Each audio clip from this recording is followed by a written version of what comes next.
got some people tuning in, which is great. Lovely. Good evening, everyone. Evening, everyone joining in. Very good to see you. Thank you very much for tuning in, as always, again. We have got someone returning for the first time. So, obviously very brave. Obviously, this is our birthday week, so it's all very exciting.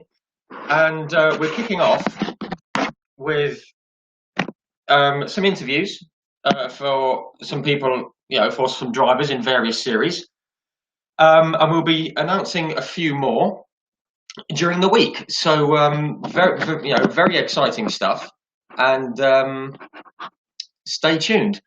But first off, we have got the newest member of the British Touring Car Championship Winners Club. And I'm just going to bring him in. I'm going to invite him first on Instagram. So bear with me. He hasn't joined Instagram yet, so we're just going to have to hold fire. We have to wait for said guest to join in, and here we go. We're about to bring in someone who's done rather well recently in the British Touring Car Championship. And bear with me. We are live on one, and we are live on the other. And good evening, local base. Good evening, Tom, who's tuned in. And we are welcome on the other. Now, Ollie, can you hear me? Good evening, local base. Good evening, Tom Coronel, who's tuned in. That's pretty cool. World touring car driver. He's not joining us on Instagram yet. He's pressing a button. Ollie, can you hear me? I can indeed. Can you hear me? Oh. See, he's not joining us on Instagram. Still not coming on. I can see him on Twitter and Facebook bashing away at some buttons. Still waiting for Ollie Jackson. Not coming on. It says Ollie Jackson isn't able to join. Right, I'm going to invite him right away. Yeah. Still waiting for Ollie Jackson. Goodness me. There's a problem at Ollie's end. Don't worry. We'll be back on soon. So, yes, we have lots of people to announce in the few coming days. Some very cool people are going to come and join us. And Ollie is still bashing away on his phone. Well, this is slightly unforeseen. It still says we're waiting for Ollie Jackson. This is slightly unforeseen. Hello to everyone joining. It still says we're waiting for Ollie Jackson. Hello to everyone joining. Smith. Any football fans? Yes, big football fans.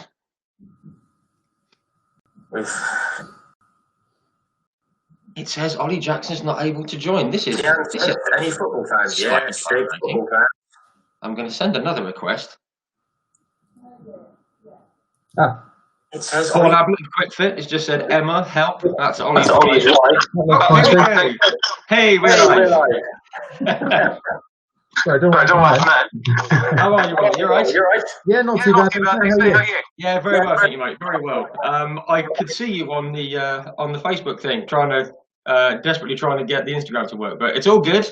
We are here and we're ready to roll. Cool. Indeed. Yeah. So again, thank you for coming back. Obviously, glutton for punishment. Indeed.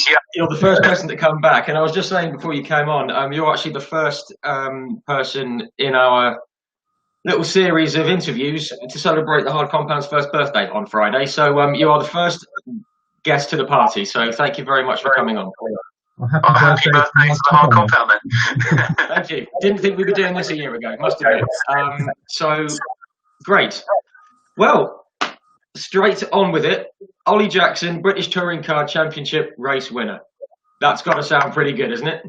No, it That sounds sounds mega, really good. Still sort of getting used to it. Yeah. But no, it was a great weekend and great great result to pick the spirit up after Rory's crash. But really amazing weekend. No, absolutely brilliant. Obviously, there's been.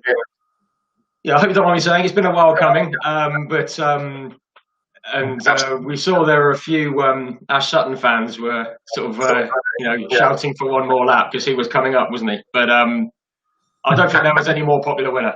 I think if Jane Edwards had won, she might have given you a run for your money. But no, such a popular win, absolutely brilliant.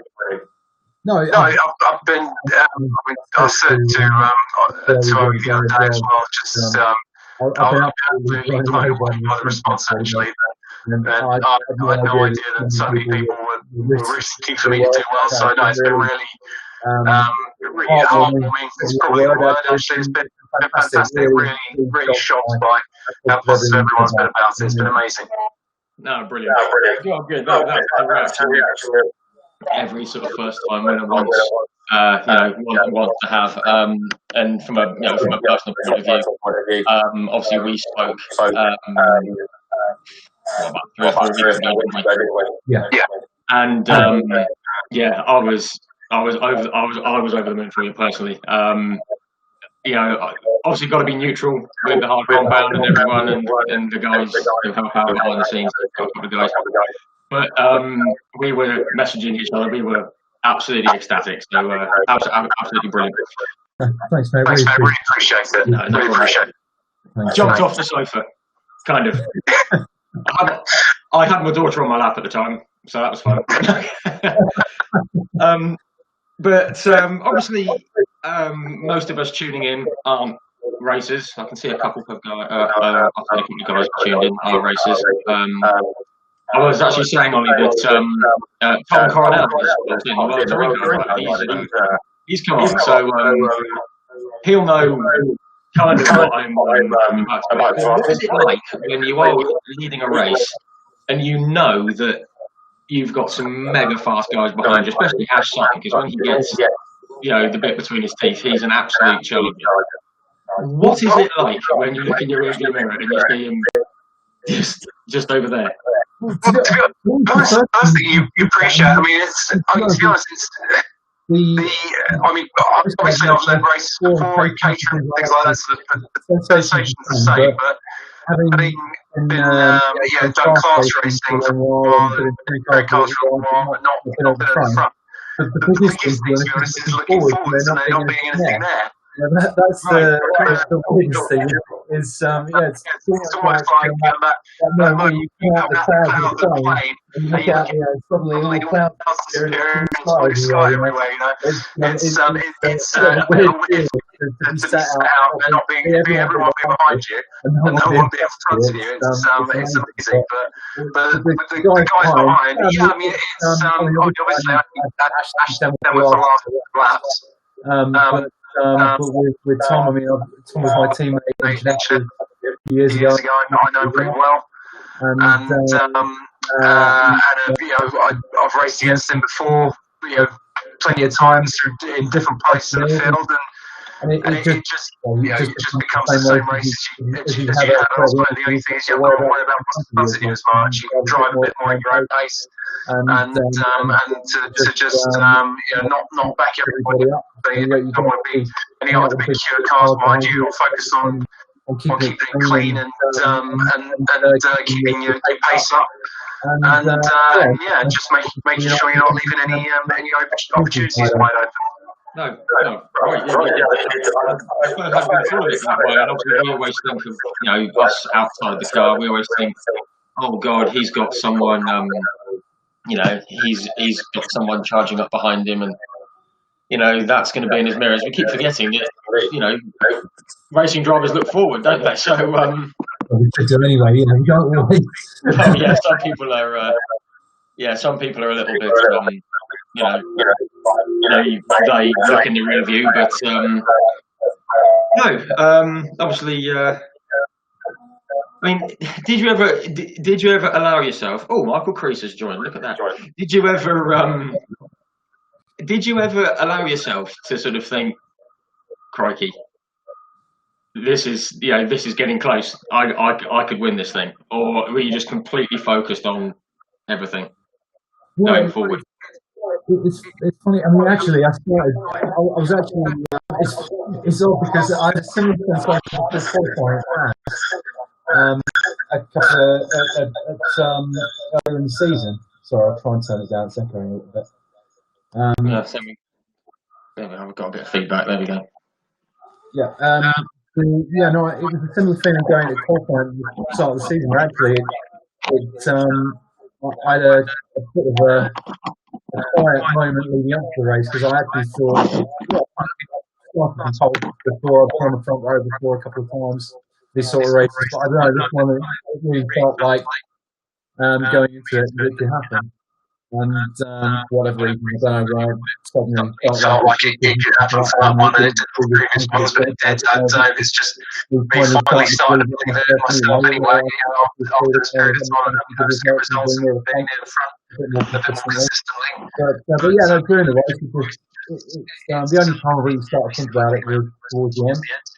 And you kind of focus on doing the job for the main part of the race. And it was only kind of in the last 3-4 laps where I was thinking, finally, this actually might happen for once.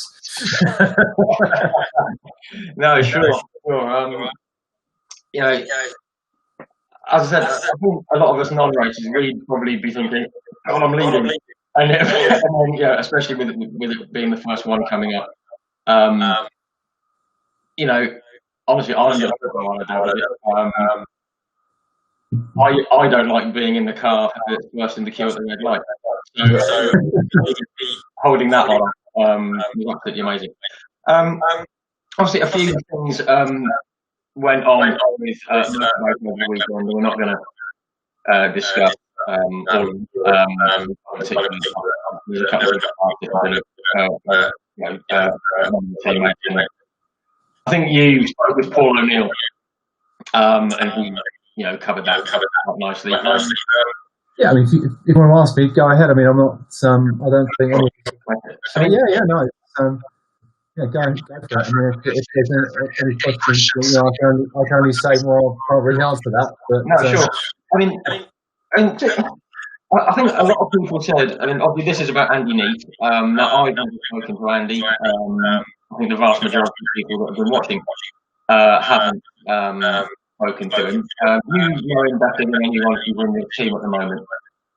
He's just got a lot of flack for what happened at Thruxton and Silverstone, and there's been some pretty nasty stuff has been said. Now, we happen to think that if everyone's got their opinion on things, but we think it went a bit too far with what happened with Andy. Read a story and everyone jumped on it and said, "Oh, he's done this and he's done that and everything else, and it was on purpose and everything." I mean, Andy better than a lot of people, I would imagine, this year. He's not the kind of guy, is he? I would imagine. He's not the kind of person that can run someone off a track. No, I mean, certainly more than the rest of us, frankly. Sure. I think being candid about Thruxton, I think his main problem was the lack of subtlety with which we went about it. Sure. I mean, the thing that's the shame is that it kind of, particularly Silverstone, the kind of instance that Andy got involved in is the sort of things that happen down the grid that you don't really see on camera. And they quite often, not Andy in particular, but there's often a bit of background and a bit of lead up to what happens. You often end up seeing the end result. And I think that Andy has got a lot of that, which I mean, okay, he's owned up, he got it wrong at Thruxton. But I think it's service with people. I don't think there's anything that he did to deserve the level of fight. He's certainly not. I mean, the fact that there's not been any judicial parties trying to show that actually Stewards thought it was give and take, that it was race incident, or that there was a bit of a mix. And I think if he's guilty of anything, it's that actually the sort of stuff that goes on up and down the grid. I mean, like you said before as well, he's not actually had that much running for the last few years. And actually, some of the cars, in avoiding getting close to these sort of incidents, actually knowing when to back out when somebody else is giving you one. Not as much as anybody else, but I had an incident with, I think it was Chris Smiley across the last year. I got out there to I got out, I was going to rate it. And I came back to the garage, and Ollie Collins basically said, well, why the hell did you try and get through? Try and get through the gap. It was obvious what he was going to do. The stewards never going to point anything other than racing. So, what are you moaning about? Oh, right, okay, fair enough. And it's unfortunately that's the thing. With touring cars, it is a contact. It's not supposed to be a contact sport, but the way the rules are, there's always a little bit of shoving, a bit of housing, and it's knowing when part of the skill of not having a plan as a result of it is knowing when to give it up. I think that was one of the things that probably showed up at Queensland. Not that any particular fault, but actually it might have been avoidable, but neither of them were particularly concerned, if you see what I mean. Oh, sure. I mean, like I said, I understand the onboard and things like that, but I don't think you can really cop that one way or the other with those sort of incidents. It's two drivers that are relatively new to the championship, and you do that to adjust to what it is. It's touring cars is unique, and I've actually suffered the other direction going into where I ended up on the end of a judicial incident for leaning on somebody that would have been perfectly acceptable in a touring car, which the client really didn't like. So, I mean, it is. It's BTCC is unique, unfortunately, and the rules actually state, the Blue Book, the MSA Blue Book does, or Motorsport UK Blue Book does actually give touring cars exclusions for some of the rules of racecraft, basically. Okay, no.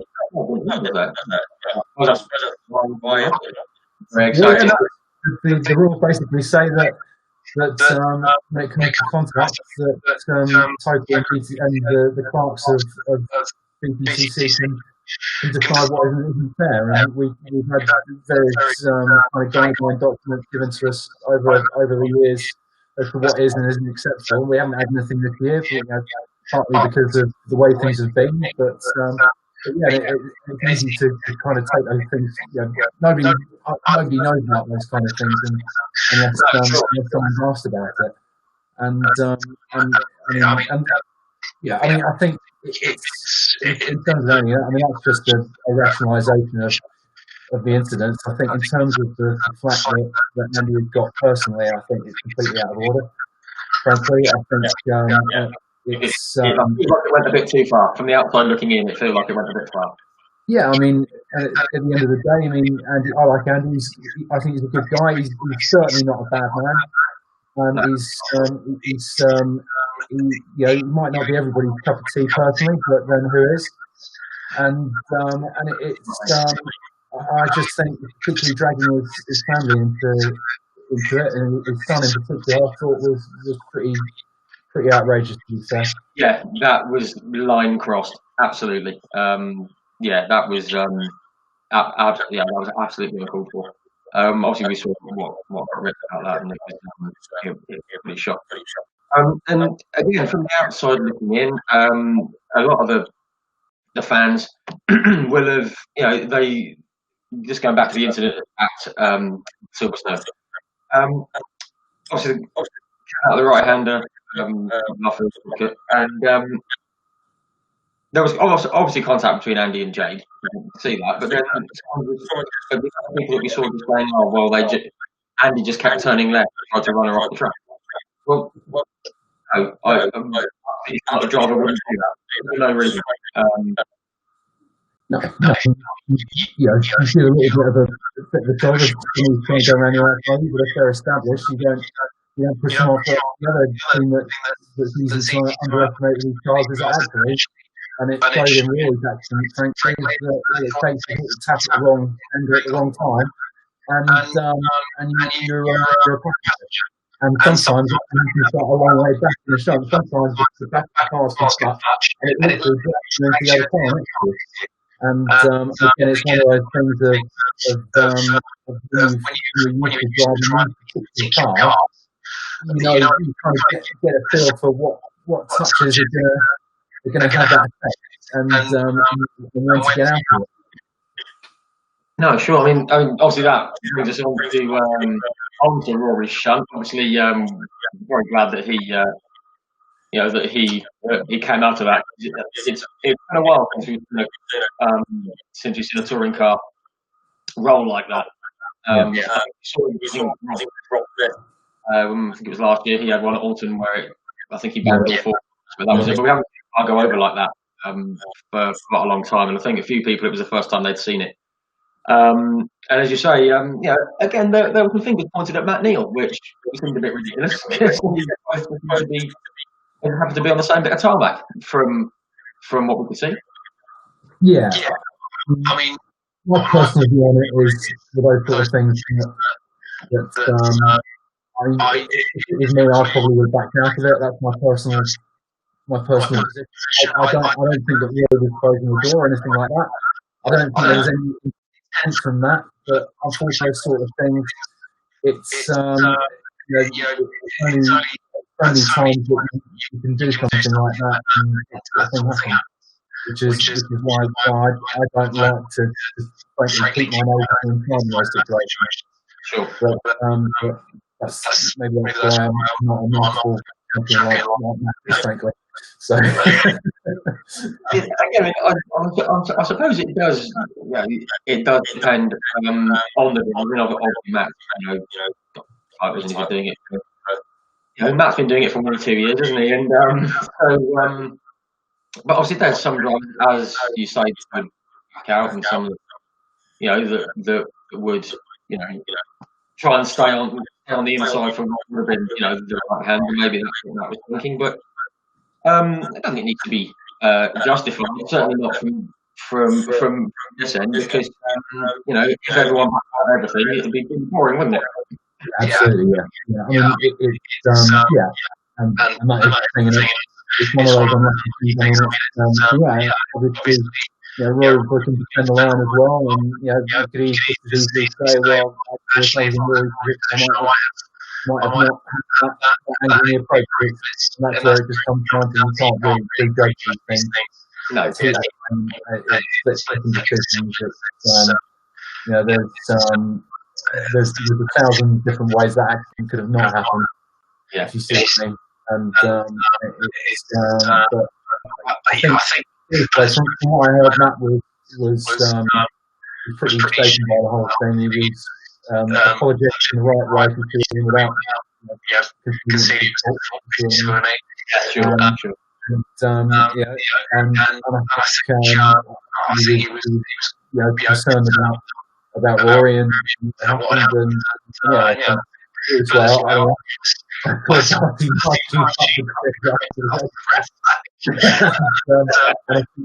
I think once he got to the pitches, I think he calmed down a bit. It all kind of Good. But it comes back to every driver's got their own race. Everyone's got their own race running. Matt might have been thinking a corner ahead. Rory was thinking down on him, and two things combined, and there's people are going to pick their favourite and blame me, and what happened. Exactly. Yeah. It's natural. It's a sport, isn't it? Everyone's the same. Yeah. I could overhear that while we were trying to sort out the thing. Sometimes people come on their own team. Their own team, and it's people passionate about it, which is great. But I think the other side that it's important not to get carried away as well. Absolutely, and not to get blinkered. We see it in all motorsport. Obviously, the page covers all kinds of motorsport, and every now and again, when the post goes out, we just, we have to delete a comment on it quick and giving someone grief for no reason just because it's like them, and it's like, Exactly. We'll make mistakes as well. I mean, I wiped Adam Morgan off at the Donington. Where just where I made a slight split second decision. I was looking right over my shoulder at the car coming in the inside. Just as Adam had touched the brake, it was Mark's even said it was unfortunate timing. You could see you were looking right, and just as he braked, and I knocked him out of the way, and I got penalised for that. We make mistakes, and thankfully when everyone's running that close together and the road comes that quick, it's going to happen. But it's like I say, Adam he hit me at Silverstone and let me tapping out. I went back to the field and first race. It's just racing. No point getting angry about things like that. It's something you can't control. Yeah, exactly. Yeah, exactly. But yeah, smashing. And obviously, Rory's come out and said he's okay. Did you speak to him fairly shortly after the race, or were you off sort of celebrating and running around and waving around in the air? But was he okay? Yeah, no, I saw him after the race because I think he was concerned about how he can get back up. It's never a good idea to go and jump in the road car after having a crash like that. And obviously, he drives back up to Scotland, so we actually. Emma, my wife, and I, we asked him wanted to come and stay with us. I drive his rental car back down and stay with us. But he understandably get back to his family, and very kindly, I think one of the Laser Tools guys that lives near to Knockhill actually running back. So he was in pretty good spirits. He actually joined. The team was taken as I would have expected, given the size of the show. But no, he was. I think the biggest area of concern was about the car because it did look pretty upsetting. Yeah. I mean, that's the thing that obviously we don't think about from the outside. Is he's got teammates and he's got his whole team around him. Number one mechanic and all the other people there. I mean, when that car comes back and it's beaten up like that, they must be thinking, good God, there's a lot of work. The work they put in has ended up looking like that, and it must be pretty gutting. It has to be. I mean, to an extent, it's part and parcel of running a touring car. I mean, I know I was joking at the start of the season. I was stood by the car before the first round, and I turned the car on my number one, and I said, "Enjoy it, mate. Take it all away because it's the last time it's going to look this nice." but yeah, I mean,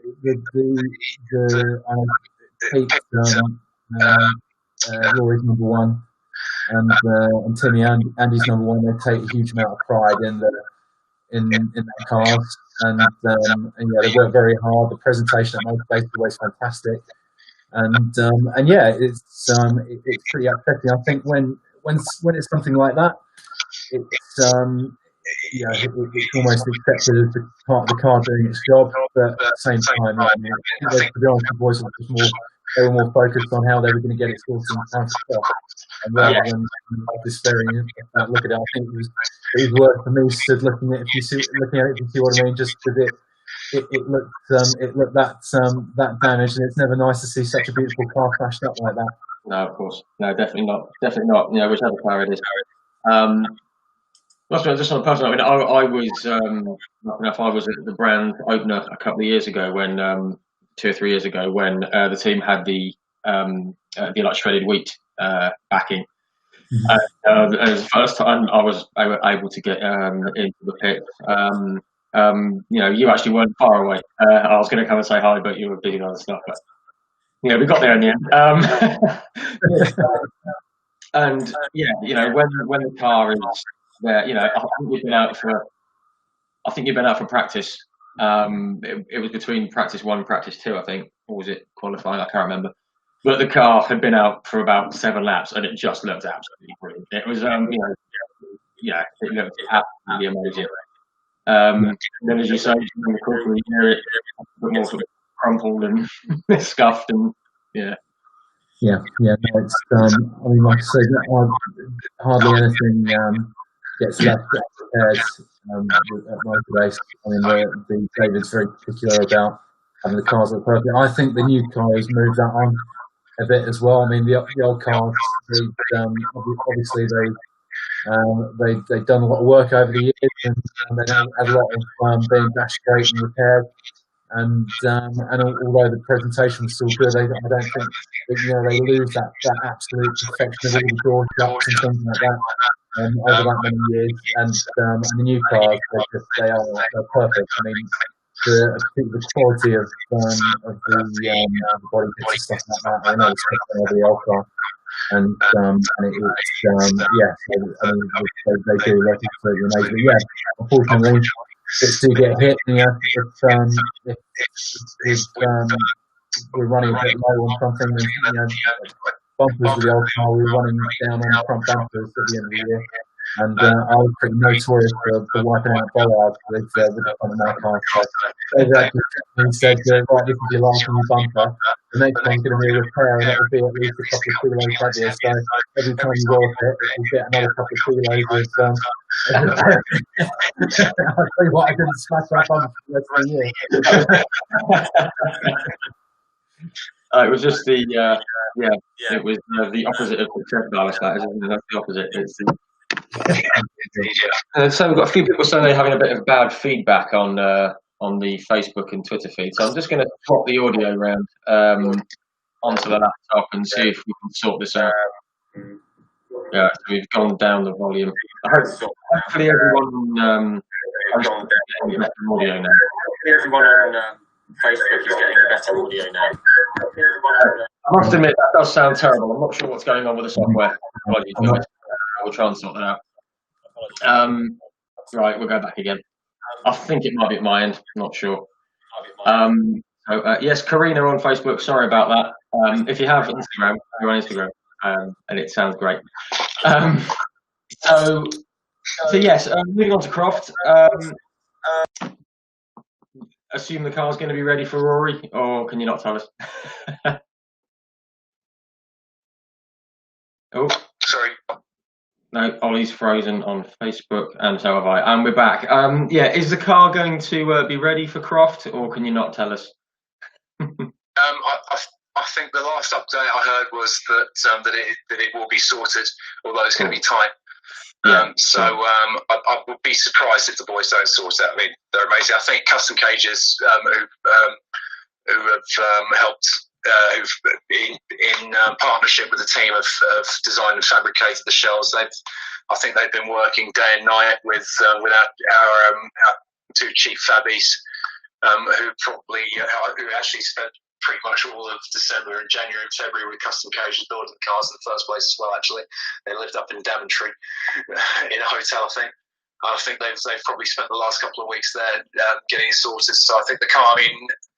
I think we shoved the car in the trailer rather than the truck after the race on Sunday, just so that it could get there a couple of hours early. And Pete and Connor, the two number ones, they went down in the van with it so they could start stripping it. And I think they actually had it stripped by about 2 a.m. to run it straight up to Custom Cages for the first thing on Monday morning. So wow. They've absolutely maximised the amount of time to repair the car. So and like I say, from what I hear, it's on track. It's close, but it's on track. No, good. Fingers crossed. Fingers crossed we can see him back there. Absolutely. What about Croft? Is it a circuit you like, or is it, because you said before that Thruxton isn't perhaps your favourite one, but have you got any particular feelings towards Croft, or is it one that you think it's pretty solid? Or no, I like Croft actually, and I've always done all right there. In fact, I think I led my first lap of a touring car race there in the Audi. Hey, yeah, nice. Yeah, I made a couple of mistakes last year, but my pace was good, and I think obviously it's a bit of a rear-wheel drive track, So that's gonna be a bit of a challenge, I think. But but no, I mean, I usually do all right at Croft, and I'll just be disappointed if we don't have a good weekend, at least, if you see what I mean. No, sure. No, that's all good to hear. I think there's a lot of people who seem to like Croft. It's a one that slips under the radar. When everyone always talks about the season, it's like, oh, looking forward to Knock Hill and Donington and Brands and that. And yeah, we always see no one seems to say Croft. I mean, you've got no idea why. I think it's a cracking circuit, and there's always some good racing, especially right at the end of that. Just. Yeah, that's true. It's a long way north. It's cold, and it hasn't got the Scotland novelty. So, but no, I mean, especially right at the end of the lap with the hairpin there. I think it's always lively. Yeah. Sorry, yeah, go on. No, I was going to say it's a really good track. I mean, it's quite technical, and there's a couple of good ballsy corners as well, and it's I don't know, it's just got a bit of everything really. It's not like anywhere else on the calendar, and I think particularly since they resurfaced it over last winter, or winter before last now, I suppose. It actually that improved the track massively. I mean, before it was always a good track, but it was always a bit of a pain for tyre wear and things like that. Where the track was just, I mean, a few places there was grass growing through it, so it was pretty hard tyres. But actually last year I thought it was mega. It was the new surface really added to it, and I think it made the lap times quite a bit quicker as well. And yeah, it looks like it's going to be a dry weekend as well. So at least we'll get another nice one without getting soaked before probably we go and get drenched at Snetterton. Well, yes. If the weekend that's just been is anything to go by, so we saw a bit of the GT racing at Snetterton, and blimey, it just looked ridiculous. I actually had a chat to Bradley Gravitt in the mini challenge trophy, and they were supposed to have a practice on the Friday, and it got abandoned because they just said it was a complete lottery staying on the track. So yeah, hopefully we can stay dry at Croft, but that's never guaranteed. When it really rains. Absolutely, yeah. It's there isn't much to stop it coming in off the sea, is there, up there? So it's always kind of lively. So yes.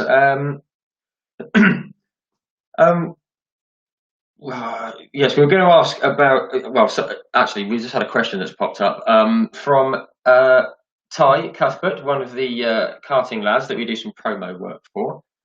This is an interesting question because you touched kind of on this last time we spoke. How much time do you dedicate to physical fitness? Not enough. Fair enough. Yeah, unfortunately, with a day job, it's and particularly with the density of the season at the moment, it is a bit of a challenge. So I tend to stick to dieting and utilise the fact that being unnecessarily large for a racing driver, actually, generally, I tend to do all right just from being bigger and using a bit less of my strength to drive the car, if you see what I mean, from the fact that my body's got to carry its not inconsiderable weight around by itself the rest of the time. Actually, I tend to do all right in a racing car. But no, the answer is if it was a normal season, I'd be looking to, spend at least an hour or so at the gym 3 times a week, something like that. But like I say, with me, the danger is that with me, my weight is more of a problem than my fitness. So I have to concentrate more on my diet than I do on actually being fit. Yeah, sure. But yeah, I mean that's pretty much it, really. I mean, it's a bit different if you're in something that's big downforce and that needs a lot of physical strength to drive. Then it's different. You do need to make sure that you're fit in all the right places. But yeah, with a touring car, you can't be unfit. that's absolutely 100%. But it's and fitness is an advantage. But with me, I have to be careful. I don't make myself too heavy doing it. No, sure. No, that's fair enough. And I think there's probably a few drivers around there that are of a larger stature that would probably be in the same boat. Which is unfortunate, but you do what you do, I suppose, don't you? That's it. I mean, I've just seen a question actually pop up. This is a really good one. And again, we've kind of touched on it. Apart from the British Touring Car Championship, what are your favourite other kinds of motorsport? That's a good one. Well, I love sprint racing. I loved racing Caterhams, actually, and that was if every now and again I'll go and do a race back with my mates. The dog sneaking around the background. Is it? Ah, she's back. Yeah, the special guest. But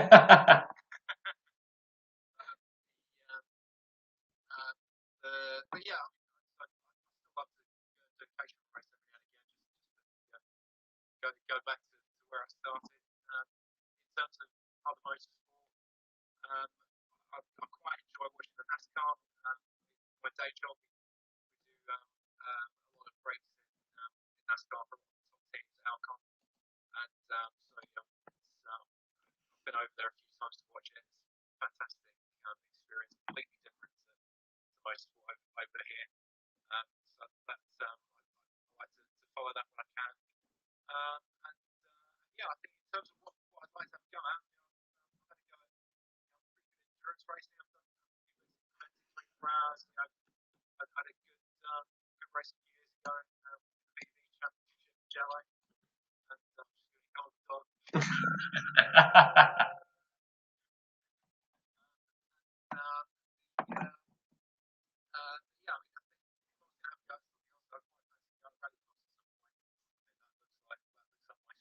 Oh yeah, that does look fun. And again, with Alcon, we do a lot of breaks for a lot of the top rallycross teams, and so yeah, hopefully I'll be able to play a go at some point just to give it a try. No, brilliant. No, good stuff. Just seeing two questions coming in at once. We'll go to the one on Instagram first. Half Speed said, "What about historic motorsport? Is that something you'd like to get involved with?" Yeah, absolutely. Actually, it's, I've not had as much of an interest as maybe I might think up until recently. But I'd love to have a go in maybe the Jerry Marshall Trophy at Goodwood or something like that at some point. And one of my friends, he raced one of my best friends. I met him. He was local to me in Norfolk when he took a Carrera Cup guest drive because he won the Porsche Championship. And he's a good mate, Jez Clark, his name is. He races a Lotus Elan in the 70s road sports, his historic sports car. We've chatted about maybe doing a longer race at some point together. And so that might be quite fun, although he's annoyingly fast and annoyingly small and light. So I don't know how quick I'll be in his car, but I'll give it a go. Worth a go. No, that does sound fun. And obviously down Goodwood. Well, fantastic place to do it. If that could happen, that'd be superb. The guy just asked the question. He just said, "Get me on the grid with you in my Escort." So he's got. That sounds like a challenge. We'll see how we go with that. Just seen from someone actually watching on YouTube, which is very cool. I haven't seemed to have many from there. Ian King, he says, "What a top result for Ollie with his first BTCC win. Seeing him getting some great results this year is fantastic. Where do you think your next win could come?" That's $1 million question, isn't it? Well, don't have to wait another 9 years or whatever it is for it. I don't know really. I mean, it's touring cars. It depends how the weekends pan out. I could have a good quality at Croft and do it again. I mean, it's difficult to. I mean, you only got to look at how many different people win over the course of the season, how few people get more than one win over a season as well. Yeah, it's hard. It's hard to win a touring car race, but at the same time, if you get it right, you're in the right place at the right time. It can happen. So it's difficult to predict. Yeah, definitely. I mean, we get a few messages. Oh, who do you think is going to win this weekend? It could be literally anyone, couldn't it? Yeah, and I think it's what particularly Turks has shown over the last few years, that it's a game of averages. If you want to be champion, it's not necessarily about winning the most races. It's about scoring the most points over the course of the year. Yeah. So it's only the guys like me that aren't really in the running for the championship in the later stages that are really, you know, gunning for the wins in particular, if you see what I mean. So sometimes that can give us a bit more of an opportunity. You know, the guys that are from the championship maybe a little bit more conservative, and it's only a couple of guys like Ash. He's do or die all the time. I don't think he's got a half measures mode, if you see what I mean. No, sure. Yes. Yeah. You mentioned Colin there. I just want to. I'm just going to come back to that in a second. I've just seen a great quote on Instagram. I'm not sure if I'm going to. No, I am going to read it out. From Ryan J. Connolly. He's obviously someone who you know. Ollie and myself in a car wouldn't work. There'd be too much volume, flatulence, and gingerness in a confined space. He's true, and varying levels of fatness as well. So that's something I never thought I'd say live on the internet. I must admit that's a weird one. So thank you for sending that in. Essentially, he's my brother from another mother, so right, we'll let him off. Let's actually, what have we got here? There we go. Yeah, just going back to Colin before we wind things down a bit. We've seen a few things. I can't remember if it was at Thruxton or if it was at Alton. I think it might have been at Alton. And Colin was called boring. He's a boring driver, and it was like, what? Because he's not thumping into people left, right, and centre. And I thought, well, that's not the point, is it?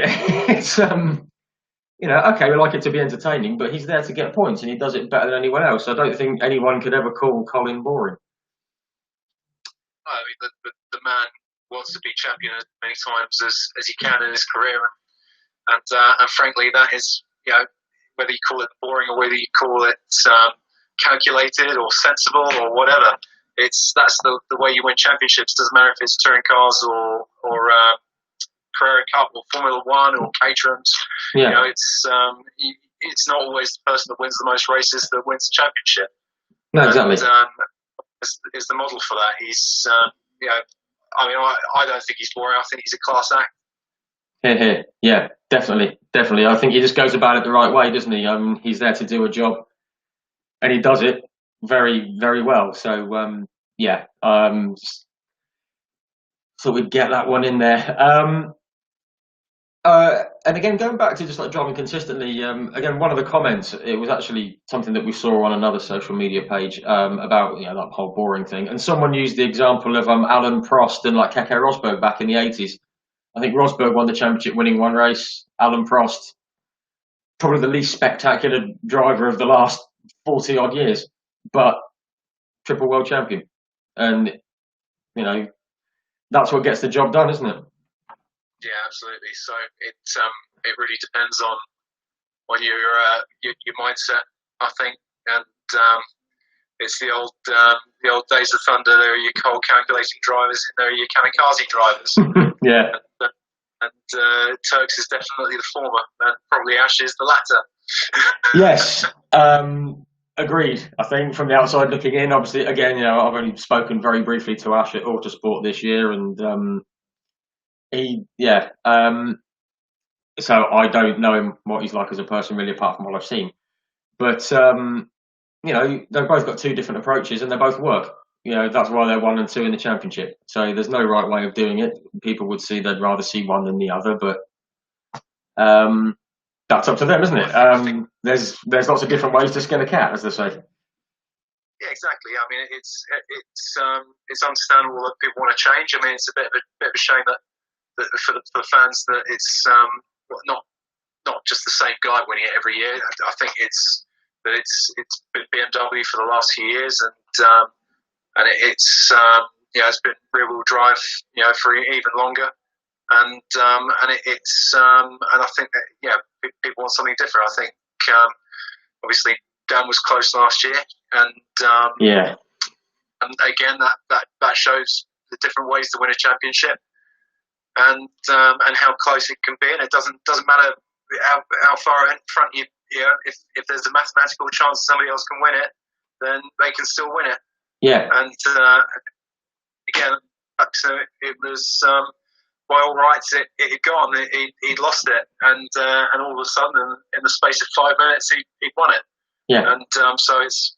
I mean, that's the thing with touring cars. That I think, okay, Turks has won it the last couple of years in a row, and it would be nice to have a change. But really, the excitement comes in how it gets there. And if he was leading it for the whole season and then won it, it would be one thing. But it's always going to come down to the wire. Yeah. And I think that's the thing. It's easy to look at the stats and think it's boring, but actually, whenever you ever, how often do we have a boring touring car weekend? Yeah. I don't think anyone ever comes away from watching it going, "Oh, that was a bit of a letdown," because it never is. And I think the last race of last season was the epitome of that. I mean, obviously, Colin drove through from the back, and then obviously what happened to Dan Camish at the front.